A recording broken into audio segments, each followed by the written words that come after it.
ರುದ್ರಪ್ಪ ಅಂತೇಳಿ ಬೀರೂರು ಮಾಜಿ ಪುರಸಭಾ ಸದಸ್ಯರು. ದತ್ತಪೀಠ ಹಿಂದುತ್ವದ ಸಂಕೇತ. ಇದು ಕರ್ನಾಟಕ ರಾಜ್ಯ ಎಲ್ಲ ಇಡೀ ದೇಶಕ್ಕೇ ದತ್ತಪೀಠ ಏನನ್ನೋದು ಗೊತ್ತಾಗಿದೆ. ಇಂದಿನ ಏನು ನಮ್ಮ ಧಾರ್ಮಿಕ ಬಂಧುಗಳು ಭಕ್ತಾದಿಗಳು ಈ ದತ್ತಪೀಠನ ಉಳಿಸ್ಲಿಕ್ಕೆ ಸಾಕಷ್ಟು ಶ್ರಮ ವಹಿಸಿದ್ದಾರೆ.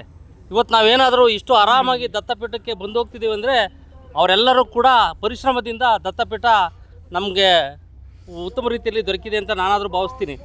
ಇಂಥ ಏನು ನಾವು ಹಿಂದೂಗಳು ಇಂಥ ದತ್ತಪೀಠಗಳನ್ನ ಇಂಥ ಏನು ದೇವಾಲಯಗಳನ್ನ ನಾವು ಉಳಿಸ್ತಲೇ ಹೋದರೆ ಮುಂದಿನ ದಿನಗಳಲ್ಲಿ ನಮ್ಮ ಪರಿಸ್ಥಿತಿ ಏನಾಗ್ಬೋದು ಅಂತ ನಾವು ಕೂಡ ಯೋಚನೆ ಮಾಡಬೇಕಾಗುತ್ತೆ.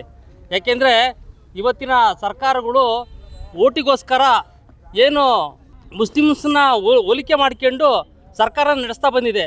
ಮುಂದಿನ ದಿನಗಳಲ್ಲಿ ಇದನ್ನೇ ಮುಂದುವರಿಸ್ತಾ ಹೋದರೆ ನಮ್ಮ ಮಕ್ಕಳ ಕಾಲಕ್ಕೆ ಏನಾಗ್ಬೋದು ಅಂತ ನಾವೆಲ್ಲರೂ ಅರ್ಥಕೋಬೇಕಾಗತ್ತೆ. ಆದ್ದರಿಂದ ನಾವೇನು ಹಿಂದುತ್ವ ಏನಿದೆ, ಏನು ಹಿಂದುತ್ವನ ಉಳಿಸ್ಬೇಕಾಕೆ ನಾವೇನು ಕಷ್ಟಪಡಬೇಕು ಆ ರೀತಿ ನಾವೆಲ್ಲರೂ ಕೂಡ ಹಿಂದೂಗಳು ಒಗ್ಗಟ್ಟಾಗಿ ಇಂಥ ಪೀಠಗಳಿಗೆ ದೇವಾಲಯಗಳಿಗೆ ಹೋಗ್ತಾ ಇದ್ದರೆ ಅದು ಅಭಿವೃದ್ಧಿ ಆಗುತ್ತೆ, ಅದನ್ನು ಉಳಿಸ್ಲಿಕ್ಕೆ ಕಾರಣ ಆಗುತ್ತೆ ಅಂತ ನಾನಾದರೂ ಭಾವಿಸ್ತೀನಿ.